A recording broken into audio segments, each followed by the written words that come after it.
13번째, 역사의식을 가지라입니다. 이때 하나님께서 사용하시는 사람이 전혀 예상 밖의 인물입니다. 사람들이 준비되어 사용받으면 더할 나위 없죠. 심지어 인간적인 약점을 가지고 있어도 하나님의 주권적 섭리 가운데 사용받을 수도 있습니다. 물론 철저히 인간의 책임을 물으십니다. 나중에 등장하는 이성으로 인해 흥하고 망하는 삼손, 그리고 다윗 왕의 철저한 나락과 회복은 하나님의 주권과 인간의 책임 사이에선 지도자들의 적나라한 모습입니다. 이렇게 어쩌면 하나님은 약자를 즐겨 쓰시는 것으로 보입니다. 하나님의 강하심을 통해 연약한 이도 용사로 세움받을 수 있습니다.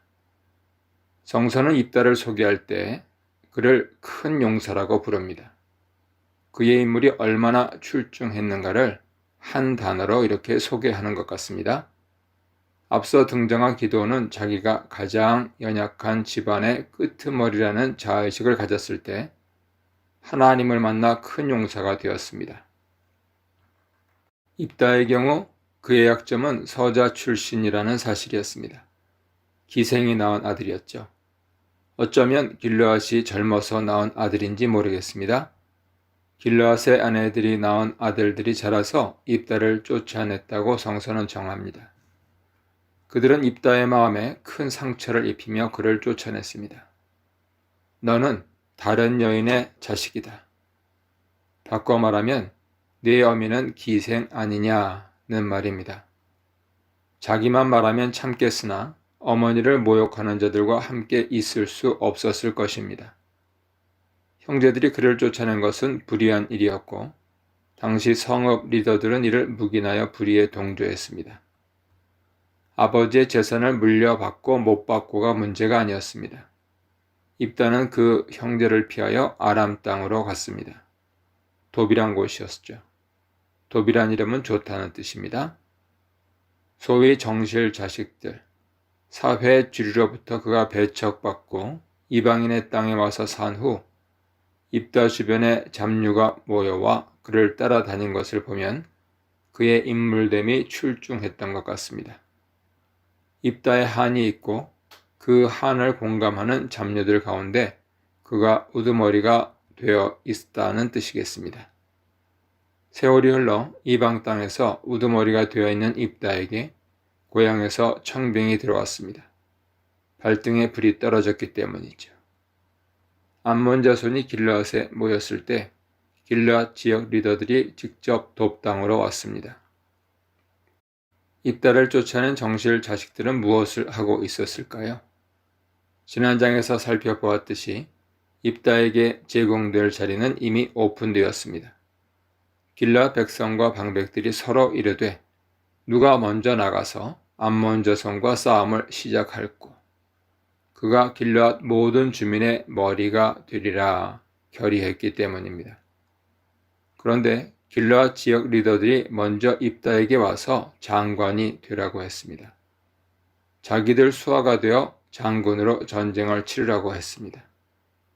입다의 무용에 대한 소문이 퍼졌는지는 모르겠으나 여전히 그를 무시했습니다.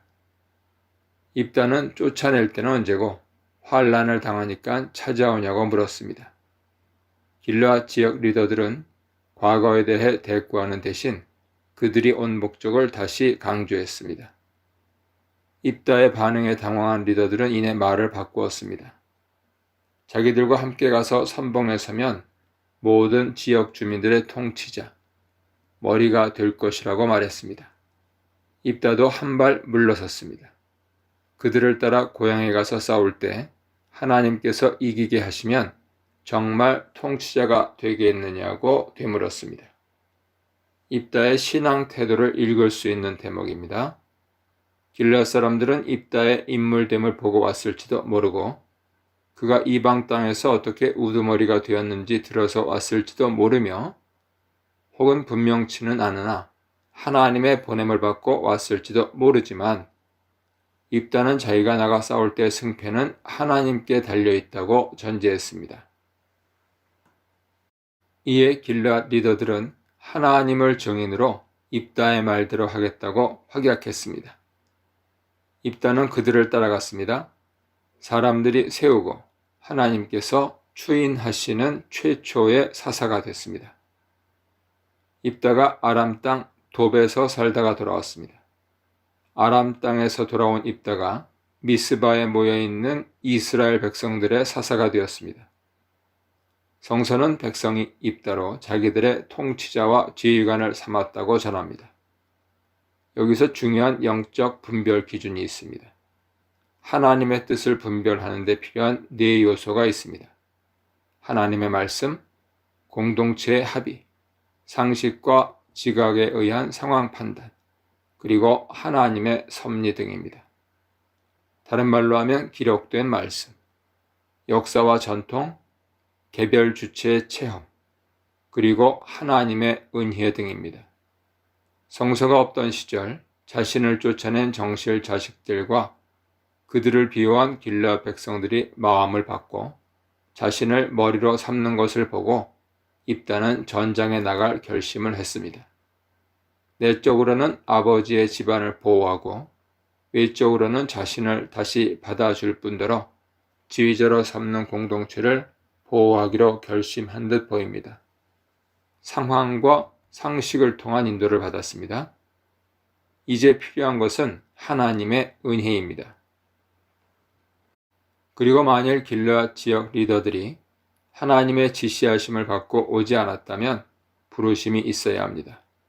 그래서 입다는 미스바에 가서 제일 먼저 그가 길르앗 대표들 및 백성들과 나눈 말을 모두 하나님께 말씀드렸습니다. 기도했습니다. 키는 하나님께서 쥐고 계시기 때문이죠. 문제는 그 다음입니다. 하나님께로부터 응답 받았는지 잘 모르겠습니다. 아마 아닐지도 모릅니다. 왜냐하면 이후 성서 역사에서 가장 큰 비극 중에 하나가 되는 어리석은 서원을 입다가 하고 있기 때문입니다.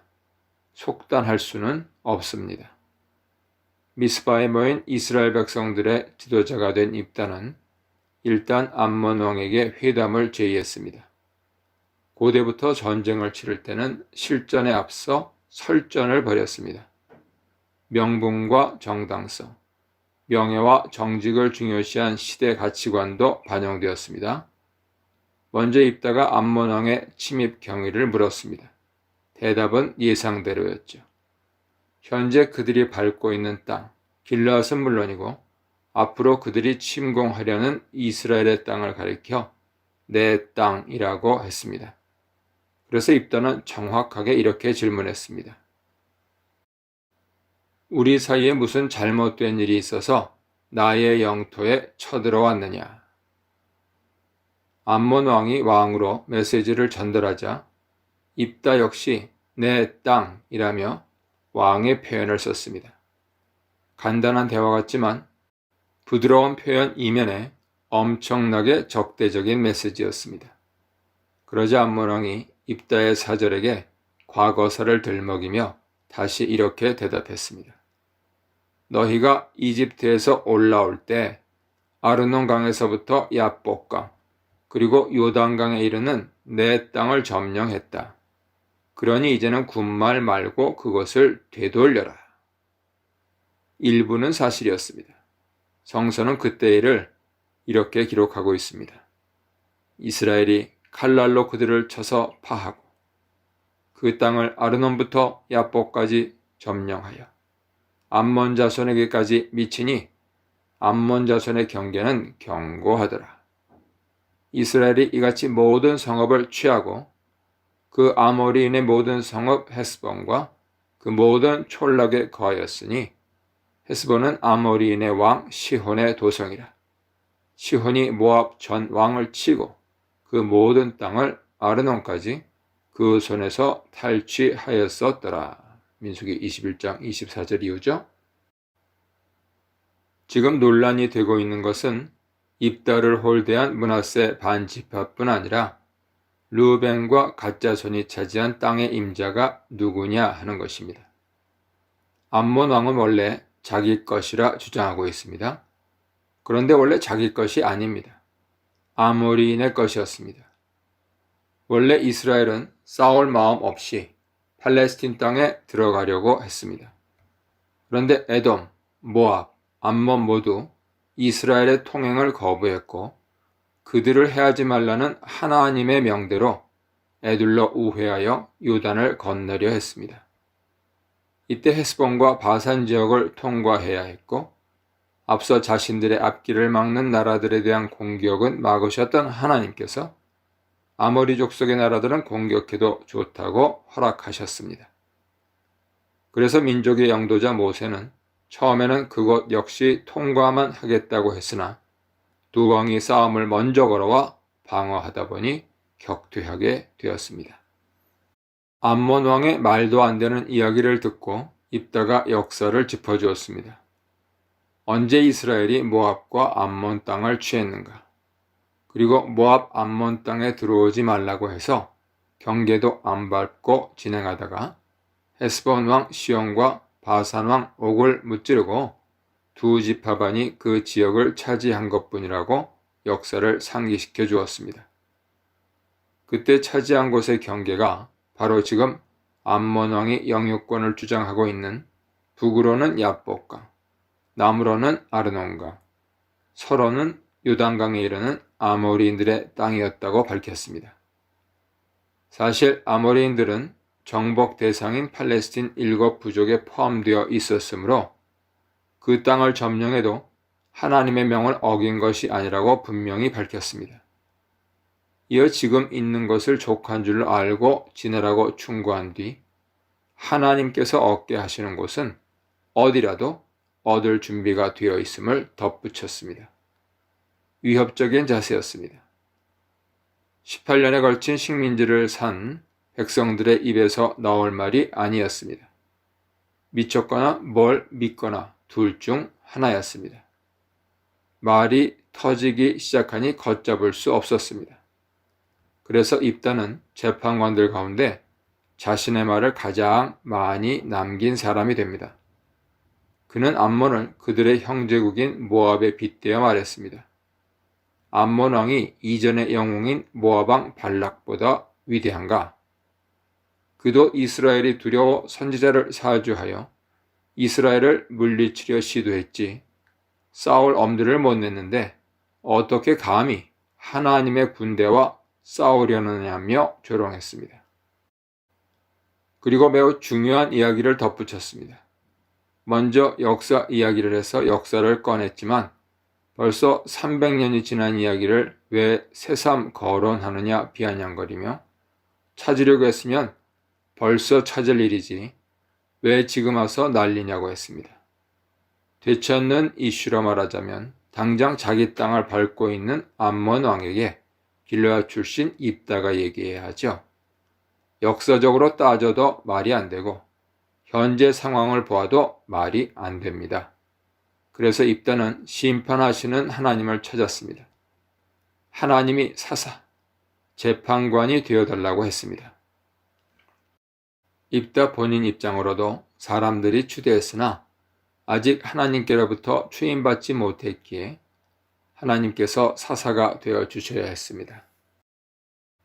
암몬 왕이 자신의 힘만 믿고 이유도 명분도 없이 와서 악한 일을 하려고 하는데 하나님은 이스라엘과 암몬 자손 사이를 판단해달라고 청원했습니다. 여전히 암몬 자손에 대해 그들이 영원히 하나님의 총회에 들어오지 못할 터이나 동시에 그들을 해하지 말라는 하나님의 지엄하신 명령이 살아있기 때문이었습니다. 사령관이신 하나님의 진군 명령을 받아야 암몬 자손과 싸울 수 있었습니다. 일단 내려진 공격 명령은 이후에도 유효할 터였습니다. 가장 신나는 공격은 후에 다윗 왕에 의해 이루어질 것입니다. 하나님께서는 이번에 암몬 자손을 혼내주시기로 작정하셨습니다. 그래서 입다의 현재 상황과 역사 인식에 충실한 회담은 결렬되고 말았습니다. 역사 인식과 관련하여 조심해야 할 내용이 있습니다. 영유권 분쟁 등과 관련하여 흔히 하는 말이 과거는 나름대로 해석하고 현재 상황에 대해서는 객관적으로 풀어야 한다고 합니다. 하지만 성서의 가르침은 반대입니다. 입다는 암몬 왕의 잘못된 역사관을 바로잡으며 과거에 대한 객관적인 사실을 충실히 설명했습니다. 하나님의 백성들은 성서가 세상에 그 어떤 사료 가운데서도 가장 많은 사본과 고고학적 증거를 갖고 있는 위대한 인류의 유산이며 나아가 하나님의 말씀임을 자랑스럽게 생각해야 합니다. 어느 세상 자료보다 하나님께서는 당신의 말씀을 가장 객관적으로 우리에게 해 주셨음을 잊지 말아야겠습니다. 민수기나 신명기 등에 분명히 과거에 이스라엘은 암몬을 취한 일이 없음을 밝히고 있습니다. 그만큼 객관적인 과거를 의미합니다. 아울러 현재에 대해서는 주관적일 수밖에 없습니다. 암몬 왕의 입장이 이해되는 부분은 강성해진 현재 입장에서 이스라엘 두 지파 반이 차지하고 있는 비옥한 땅을 갖고 싶은 욕심이 생겼을 법합니다. 이전 18년 동안 실제적으로 그 땅에서 나는 많은 산물을 차지했던 사실을 들어 내 땅이라고 주장했습니다. 현실을 인정할 수밖에 없습니다. 그러나 입다의 입장에서도 현실적으로 이렇게 말할 수 있습니다. 그동안 힘이 없어 수탈당했지만 따지고 보면 그 땅은 내가 조상 대대로 300년을 살아온 땅인데 그 땅이 내 땅이지 왜 네 땅이냐는 것이죠. 말이 됩니다. 그래서 사실 적지 않은 영유권 분쟁은 현재 자신의 입장에서 주장하는 바에 근거한다고 보아도 좋습니다. 겉으로 그 같은 사실을 명분으로 내세우는 일은 드물지만요. 가장 중요한 차이점은 세상 사람들은 객관적인 과거와 주관적인 현재를 말하면 수긍하든지 싸우든지 하면서 끝장을 보려고 하는데 믿는 사람들은 한 가지가 더 있다는 점입니다. 미래입니다. 한치 앞을 내다볼 수 없는 인생의 한가운데서 일촉즉발의 위기와 긴장감이 나도는 상황에서 미래에 대한 정확한 예측이야말로 인간의 운명을 결정짓는 중요한 요소입니다. 그런데 누구도 미래를 속단할 수 없습니다. 당장 내가 미래에 있을지조차 불확실하기 때문이죠. 그래서 사람들은 미래학을 만들어 놓았습니다. 사회학에서는 예측할 수 있는 것은 통제 가능하다는 명제를 만들어 놓고 어떻게라도 무엇이라도 해보려고 해왔습니다. 만물의 영장이어서 어느 정도는 가능해 보입니다. 하지만 항상 결정적인 부분에서 걸립니다. 바로 죽음 문제지요. 그런데 믿는 이들은 믿는 구석이 있습니다. 바로 하나님이십니다. 어제나 오늘이나 영원토록 동일하신 분을 믿고 사는 사람들은 배포두둑하게 살 수 있습니다. 바로 입다가 암몬 왕과의 평화회담이 결렬되는 것을 보고 심판하시는 하나님을 찾는 이유가 여기에 있었습니다. 하나님께 가야만 미래가 보장됩니다. 반면 암몬 왕은 입다가 보낸 사신의 말을 귀담아 듣지 않았습니다. 한치 앞을 내다보지 못하는 인생의 단면을 보여줍니다. 당신을 찾는 입다에게 하나님께서 강림하셨습니다. 그런데 여기서 큰 착오가 일어났습니다. 하나님이 임하셨으면 모든 것이 갖추어져 있는데 어처구니 없게도 입다는 섣부른 서원을 했습니다. 무엇이 불안했을까요? 하나님 강림하셨으면 하명받을 준비를 하는 것이 정도입니다. 그런데 섣불리 사람이 먼저 입을 열었습니다. 윗분의 말씀을 들어보지도 않고 자기 생각을 제안했습니다. 하나님께서 암몬 자손을 이기게 하시면 누구든지 내 진문에서 나를 맞으러 나오는 첫 것을 번제물로 드리겠다고 했습니다.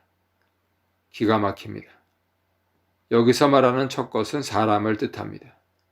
가축이 아닙니다. 돕당에서 행해지던 이방 풍속에서 아직 벗어나지 못했던 것일까요? 그는 늘 서원을 해야 직성이 풀리는 사람이었나요? 도대체 입다가 무슨 생각으로 이런 서원을 했는지 이해할 수 없습니다. 성서는 분명히 말씀하십니다. 너는 하나님의 집에 들어갈 때 네 발을 삼갈지어다. 가까이의 말씀을 듣는 것이 우매한 자들이 제물 드리는 것보다 나으니 그들은 악을 행하면서도 깨닫지 못함이니라. 너는 하나님 앞에서 함부로 입을 열지 말며 급한 마음으로 말을 내지 말라. 하나님은 하늘에 계시고 너는 땅에 있음이니라. 그런즉 마땅히 말을 적게 할 것이라. 걱정이 많으면 꿈이 생기고 말이 많으면 우매한 자의 소리가 나타나느니라. 내가 하나님께 서원하였거든 갚기를 더디게 하지 말라. 하나님은 우매한 자들을 기뻐하지 아니하시나니 서원한 것을 갚으라. 우매하게도 큰 용사 입다는 하나님이 임하셨음에도 서원을 해버리고 말았습니다. 레위기 정신은 잘못 서원했으면 제사장 앞에서 얼마든지 정정하라고 합니다. 레위기 27장 2절 이하 보세요. 하지만 이마저도 하지 않았습니다.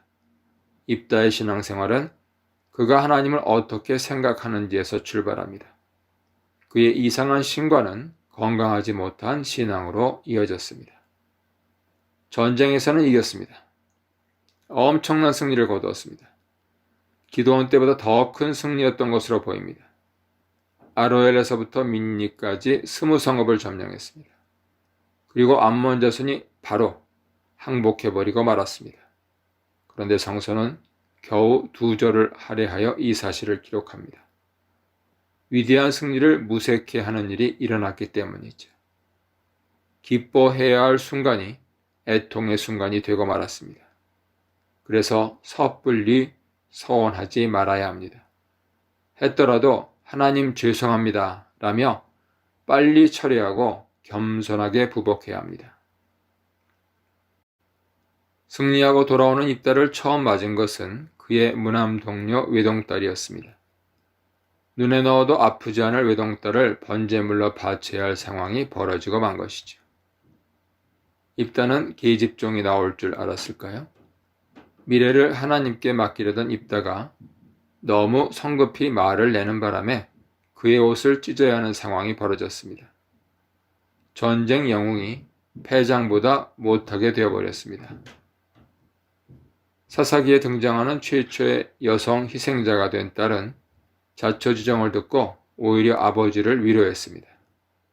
사회가 악하다고밖에 달리 할 말이 없어지는 상황이 고착화됐습니다. 입다의 딸은 2달의 말미를 요청했습니다. 이유는 처녀로 죽기 때문이라고 했습니다. 학자들은 이 대목에서 무남동료 외딸을 번제로 드렸다고 보기는 어렵고 평생 독신으로 살면서 하나님의 일을 하게 했을 것이라고 보기도 합니다. 속단할 수는 없습니다. 분명한 사실은 처녀딸, 그것도 무남동료 외동딸이 아버지의 소원으로 인해 산 위에서 2달을 동무들과 애곡한 후 죽었다고 성서가 전하고 있다는 사실입니다. 그리고 승리한 이스라엘의 여자들은 해마다 나흘씩 입다의 딸을 위해 애곡해야 했습니다.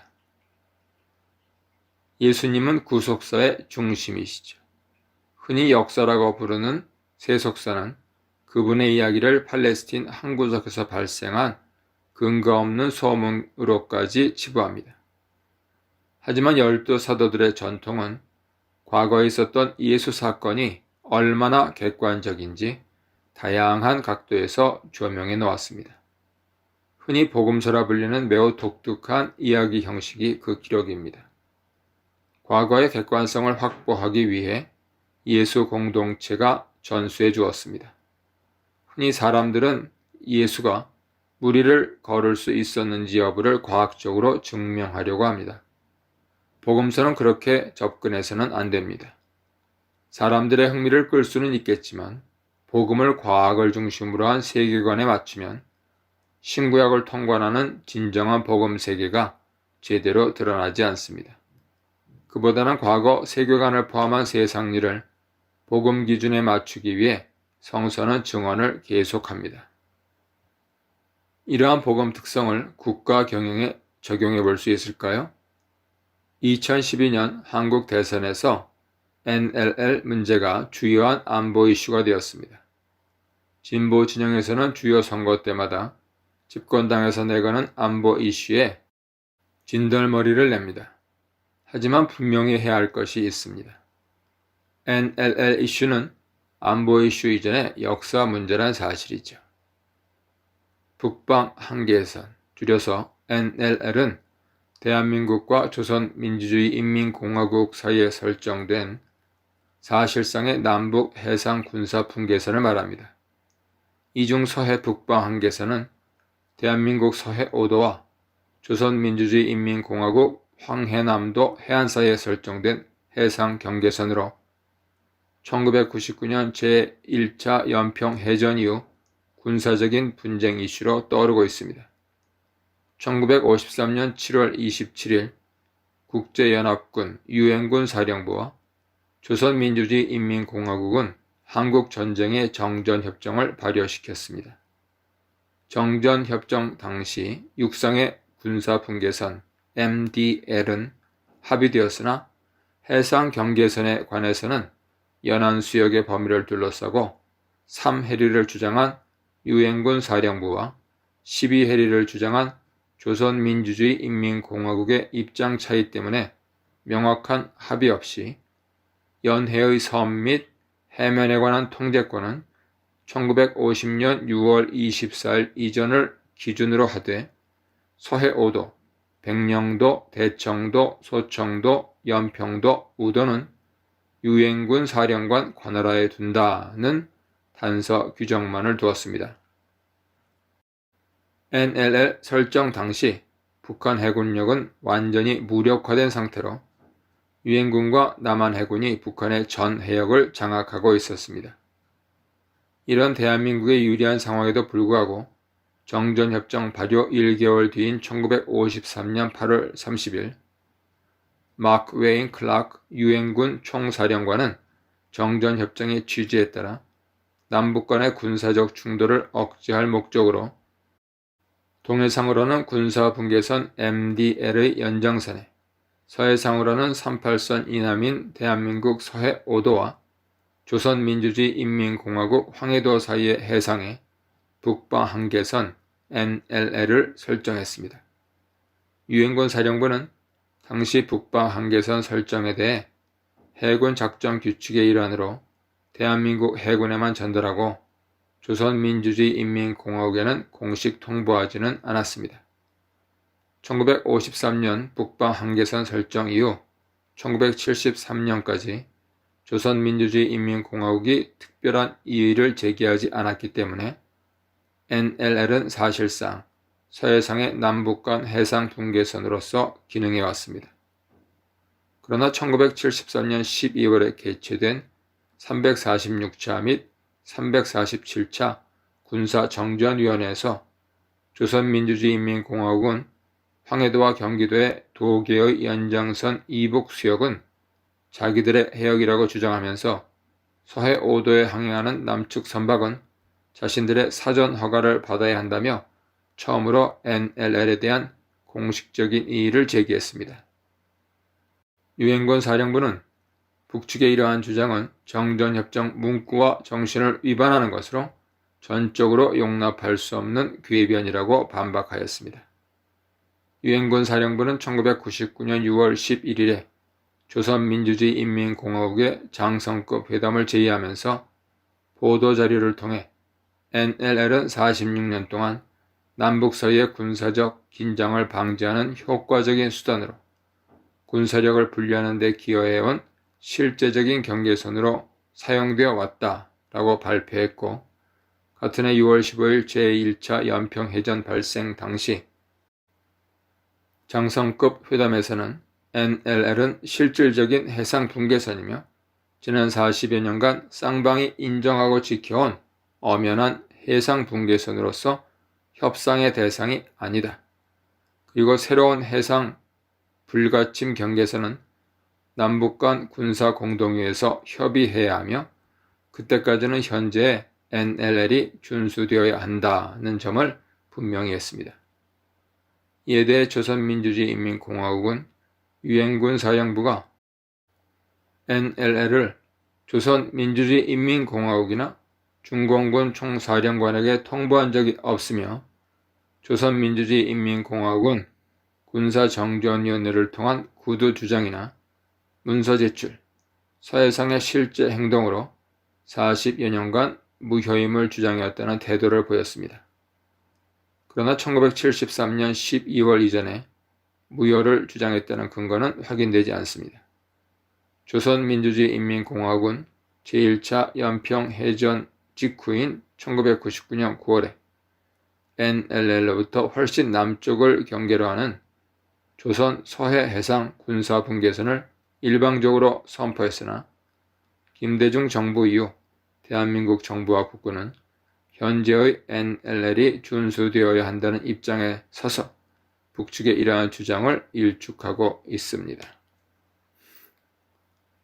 이러한 역사적 배경하에서 보면 클라크 사령부의 커뮤니케이션 실수로 시작된 NLL 문제는 북한 군사위가 20여 년간 사실상 그 라인의 존재를 인정해버린 실책으로 인해 쌍방 간의 합의점을 도출하기 어렵게 됐습니다. 결국 세속 논리로는 힘센 자의 주장이 먹혀 들어갈 수밖에 없습니다. 그런 가운데 치열한 역사 공부가 진행되어야 합니다.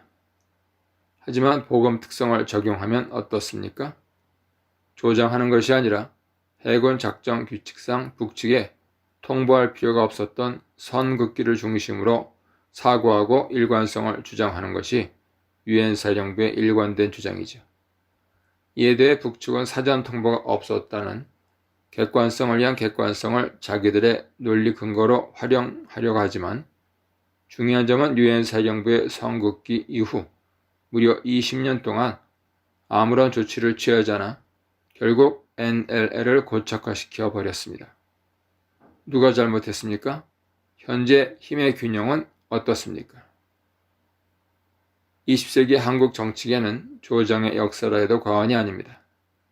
그나마 시민들의 근면 성실함이 바탕이 되어 경제가 받쳐주며 이제껏 버텨왔지만 이제는 더 이상 정치계의 선전 없이 경제 성장만의 홀로 버팀은 사상 누각에 불과할 때가 옵니다. 그래서 정치, 경제, 사회 지도자들이 조장을 멈추고 유능한 차세대 주자들이 마음껏 기량을 발휘하도록 여건을 조성해 주는 일이 시급합니다. 조장하지 않기 위해 모두 심혈을 기울여야 하는 것 가운데 한 가지는 역사 바로 배우기입니다. 인류가 경험한 가장 비극적인 역사 가운데 하나가 홀로코스트입니다. 독일, 벨기에, 체코, 프랑스, 이스라엘, 리투아니아, 폴란드, 루마니아, 슬로바키아, 스위스, 오스트리아 등 11개국에는 홀로코스트 부정금지법이란 것이 존재합니다. 영국인 역사학자 데이빗 얼빙은 1989년 11월 오스트리아에서 아우슈비츠 가스실은 존재하지 않고 홀로코스트는 신화라는 발언을 한 죄목으로 2006년 2월 3년 징역형을 선고받았습니다.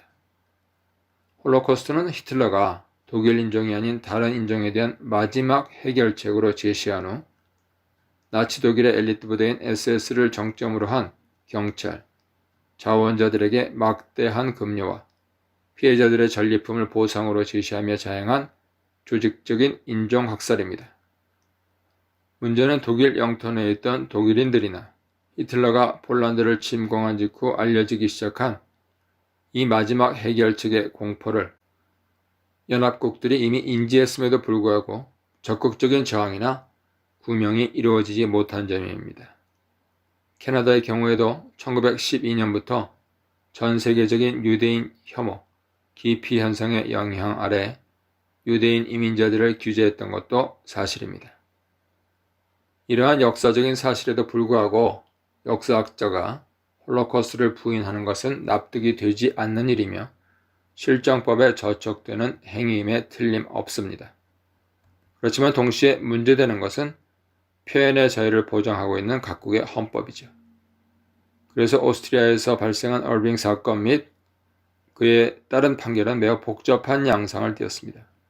이것은 역사학자들 스스로 역사적 개념에 대한 정의와 판단을 매우 신중하게 해야 함을 의미합니다. 브라젠지트 두아라 시카고대 교수는 이 점에 대해 민족 개념이 역사 개념을 추월하지 않도록 신중해야 함을 중국 역사를 통해 밝혀내고 있습니다. 그는 세계 체제에서 국가라는 형태가 응집력 있는 통합된 실체를 요구하는 한 다문화 국가는 민족주의가 지닌 해묵은 문제들에서 벗어날 수 없다고 지적합니다. 다문화주의를 표방하면서도 홀로코스트를 묵인한 캐나다에 살고 있는 한국인의 고민이 여기에 있습니다. 그의 입장을 조금 더 살펴볼 필요가 있습니다.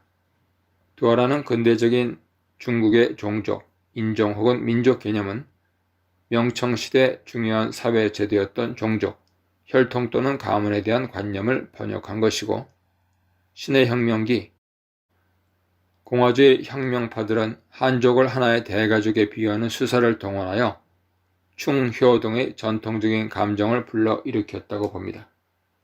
그런 만큼 민족을 역사의 주체로 보기보다는 민족의 역사뿐만 아니라 흩어져 사라진 대항의 역사를 발굴해야 한다는 주장을 펴니다.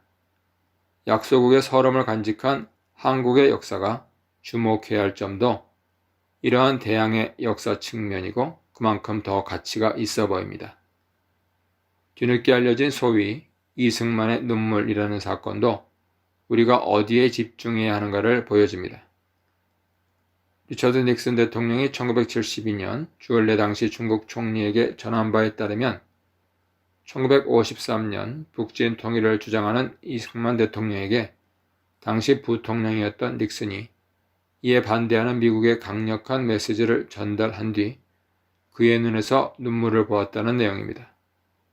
이승만의 눈물은 그가 한국전을 치르며 독도 문제 해결 때 보인 태도와 극명하게 대조되며 한민족 역사의식과 더불어 약소국의 역사의식을 동시에 나타내주는 귀중한 교훈을 담고 있습니다. 한국전 당시 대일 강화조약에서 일본 측의 강한 입김으로 독도 영유권 문제가 계속 누락되어 1947년 초반부터 1949년 5차 안까지 분명히 명기된 바 일본이 포기해야 할 섬들 가운데 독도가 들어있었으나 1949년 연말 6차 안이 작성된 때부터 슬그머니 빠지기 시작한 것을 문제 삼아 전쟁 중이던 1951년부터 일본 영토나 일본이 포기해야 할 지역 양쪽에서 모두 누락된 독도 문제에 대한 한국 정부의 의견을 제시하고 그 후에도 미국과 영국이 중간자 입장을 고수하자 조약 발효 100일 전인 1952년 1월 18일 해양 주권 선언을 통해 독도를 평화선 안에 넣은 단호한 조치를 했던 분이 바로 이승만 대통령이었습니다. 그런 그가 북진 통일에 강력히 반대하는 미국 정부의 입장을 전달받고 흘린 눈물이었기에 더욱 기억되었던 것입니다. 최근에 독도 영유권 분쟁이 다시 시작된 후 후손들이 어떻게 독도가 우리나라 땅에 편입되어 있는지를 모르는 현실은 약자가 강자들이 만들어 놓은 민족 역사의 대항마로서의 역사를 발굴하고 보존해야 할 필요성을 절감하게 합니다. 2차 대전의 전범국이었으나 강자인 일본을 존중한 승전국 미국과 영국이 취한 바 실리적인 냉엄한 국제정치 현실 속에서 맛본 약자의 외교적 실패를 실효적 지배라는 초강수로 돌파한 이승만의 결단은 그의 눈물과 더불어 꼭 간직되어야 할 우리의 역사입니다. 볼프 슈나이더는 이런 역사 개념을 가지고 역사의 뒤안길로 사라져간 패자들의 삶이 간직한 진실함을 잘 드러내고 있습니다. 고르바초프, 체 게바라, 메리 스튜어트, 루이 16세, 렌츠, 고흐 등 승자보다 훨씬 뛰어난 재능과 노력을 지닌 이들이 생전에 한 번 이상의 삶을 살아야 했기에 한 번 이상의 죽음을 맞이한 배경을 소개하고 있습니다. 이에 반해 옐친, 카스트로, 엘리자베스 1세, 괴테, 고갱 등 승자들은 그들 당대에 만끽한 승리 이면에 감추어진 열등감, 음흉함, 비열함 때문에 대중들의 경탄과 더불어 미움도 아울러 받는 것입니다. 물론 승자들이 그들 자신 속에 내재된 불안과 열등감, 인정받으려는 욕구 등 자신들을 충분히 파멸로 이끌 수도 있는 요인을 전환하여 발휘한 점은 분명히 기억되어야 할 것입니다. 그만큼 두아라의 주장대로 양자를 균형 있게 바라보는 역사의식에 대한 주장은 의미 있게 들립니다. 이를 위해 우리 조상들은 일찍부터 사간 제도를 유지하여 균형 잡힌 기록을 남기려고 부단한 애를 썼습니다. 해방 후 근대적인 역사 기록을 보관한 열악한 현실을 감안하더라도 이러한 조상들의 노력을 후세들이 계승 발전시키지 못한 점은 반성해야 합니다. 단적인 수치만 보더라도 우리나라 국가기록원은 50만 권의 장서에 불과하나 미국은 1850만 권, 프랑스나 중국은 약 1200만 권의 기록물을 보관하고 있는 것으로 알려져 있습니다. 뒤늦게나마 사관원의 전통을 잇는 예문 춘추관법이 참여정부에 의해 입법되고 대통령 기록물 관리에 대한 법률로 제정된 것은 다행스럽습니다. 이때 민족 역사 관점뿐만 아니라 다문화 역사 인식에 대한 관점도 아울러 기록되어 남는다면 후손들에게 큰 도움이 될 것입니다. 캐나다 기록물에서 얻을 수 있는 한 가지는 다름 아닌 사라진 정당들에 대한 것입니다. 1867년 캐나다가 건국한 이래 아직 남아있는 정당은 연방자유당이 유일합니다. 약 140여 년에 걸친 건국 역사 가운데 크고 작은 약 130여 개의 정당들의 명멸이 있었습니다. 그 가운데 가장 최근에 없어진 정당들은 페이지론당, 캐나다당, 지역동맹당, 캐나다 전국당, 캐나다 전국당 더 세컨드, 자연법당, 진보보수당, 영연방당, 개혁당, 콧불소당, 사회신용당 등이 있습니다. 과연 우리나라에 캐나다 연방자유당 같은 정당이 이제라도 생겨날지, 지금 있는 정당들이 언제 없어질지 궁금합니다. 시민을 위한 바른 정책을 일관되게 밀고 나가는 오래 지속하는 정당이 생겨나기를 바라는 마음 간절합니다. 14번째, 공공선을 추구하라입니다. 기도원과 입단은 두 가지 점에서 비교 대조됩니다. 비교할 점은 가장의 잘못으로 인해 집안이 비극으로 끝난다는 사실입니다. 기도원의 가정은 왕 아닌 왕의 삶을 산 기도원의 잘못으로 인해 패가 망신합니다. 입다의 가정은 섣부른 서원을 한 입다가 무남동료를 번제로 바칠 수밖에 없어 결국 자손이 끊어집니다. 대조할 점은 공동체와의 관계죠. 기드온이나 입다나 유력한 부족인 에브라임의 도전을 받습니다. 두 사람 모두 이긴 전쟁의 공을 다투는 에브라임 부족의 치사하고 끈질긴 협박에 직면합니다. 이에 대해 기드온은 자신을 낮추고 에브라임을 높임으로 위기를 극복합니다. 반면에 입다는 이전에 길르앗 지역 리더들, 나아가 암몬 왕과의 설전에서 지지 않는 자신만의 실력을 보여주므로 공동체 내분을 가져옵니다. 유감스럽게도 공동체 내에서 기드온 때의 평화로운 해결과는 달리 입다 때에는 실전이 벌어졌습니다. 결과는 입다의 완승이었습니다. 므낫세 반지파 대 에브라임 지파의 동서 대결은 므낫세 반지파의 완승으로 끝났습니다. 심리적으로 볼 때 반지파로 나누어 요단 동편에 거주한 므낫세 반지파의 지역 감정을 건드린 서쪽 에브라임의 말 실수가 나온 결과라고 볼 수 있습니다. 그래서 에브라임 부족과의 전쟁에서 승리한 므낫세 지파는 마치 종족을 말살하려는 듯이 에브라임 지파를 죽였습니다. 말 실수의 대가를 치르려는 듯 에브라임 지파가 못하는 발음을 해보라고 하여 못하는 이는 다 죽였습니다. 무려 4만 2천 명을 죽였습니다. 이 숫자는 엄청난 것이죠. 이스라엘이 40년 광야 생활을 마치고 팔레스틴에 입성할 때 에브라임 지파의 수가 32,500명이었습니다. 300년의 세월이 흘렀지만 그동안 수많은 핍박과 전쟁을 겪은 점을 감안할 때 엄청난 인명 손실이었습니다. 가정적으로, 공동체적으로 큰 손실을 입은 입다의 승리는 그만큼 색이 바랬습니다. 그는 겨우 6년 동안 사사로 일했고 그의 매장지도 알려지지 않았습니다. 큰 용사 입다가 하나님의 도우심으로 승리했지만 가정과 공동체를 잘 돌보지 못한 결과 그 자신도 쓸쓸히 잊혀간 것으로 보입니다. 입다의 뒤를 이어 세 사람의 사사가 더 소개됩니다. 각각 특징이 있습니다. 유다 지파인 입사는 사사 가운데 처음으로 자손들을 이방 결혼시킨 이로 기록됩니다. 7년을 일하고 고향에 묻혔습니다. 그를 이어 스불론 부족 출신 엘론이 10년 동안 사사로 있었습니다. 아무 일도 하지 않은 그는 자기 이름을 딴 고향에 묻혔습니다. 그의 뒤에 에브라임 지파의 압돈이 8년 동안 일했습니다. 그에게는 자손 70명이 있어 온갖 부를 누렸습니다. 그 역시 고향에 묻혔습니다. 입다를 포함한 4명 사사들의 사역기간은 상대적으로 짧습니다. 아마도 그들은 공동체의 유익보다는 자기 가정의 이익을 우선시하지 않았나 추측됩니다.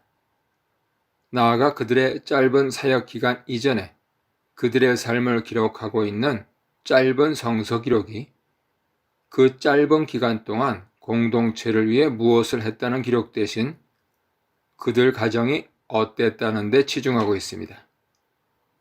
모름지기 지도자가 될 사람은 가정을 잘 다스려야 합니다. 하지만 그는 가정 지도자이면서 동시에 공동체 지도자죠.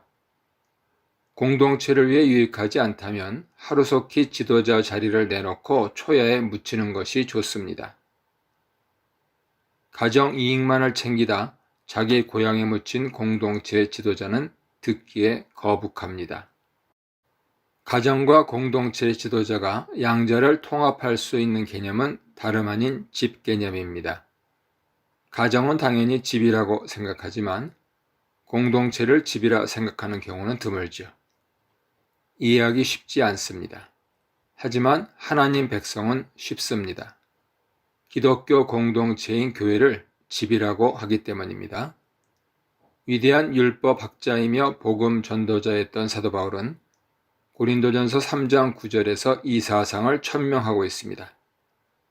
그만큼 지도자는 자신에게 맡기신 집, 곧 가정의 어른으로 하나님의 집인 교회의 어른으로 처신할 사명이 있습니다. 그래야 공동선, 나아가 공공선을 이룰 수 있습니다. 이유는 간단합니다.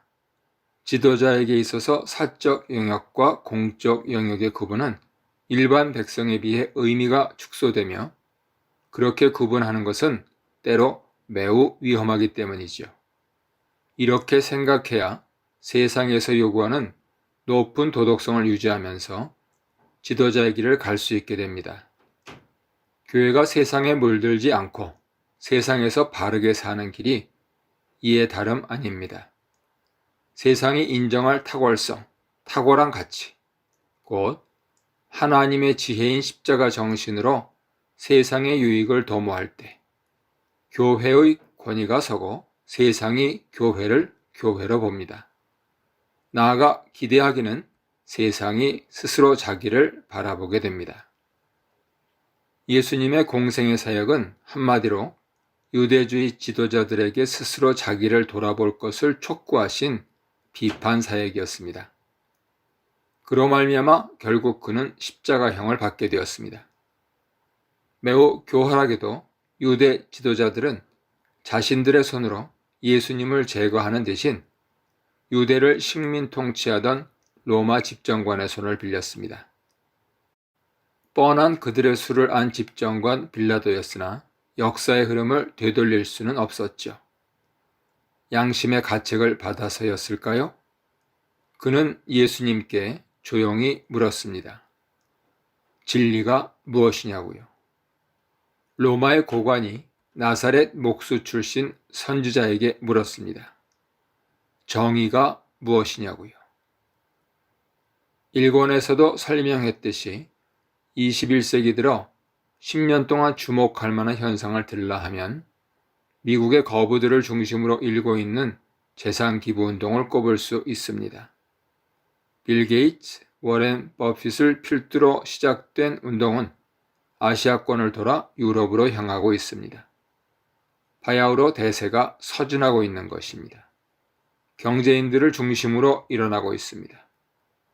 고교함은 의무를 동반하는 전통과 더불어 상식적인 가치관, 인생관에 대한 점검을 요구하는 매우 중요한 운동입니다.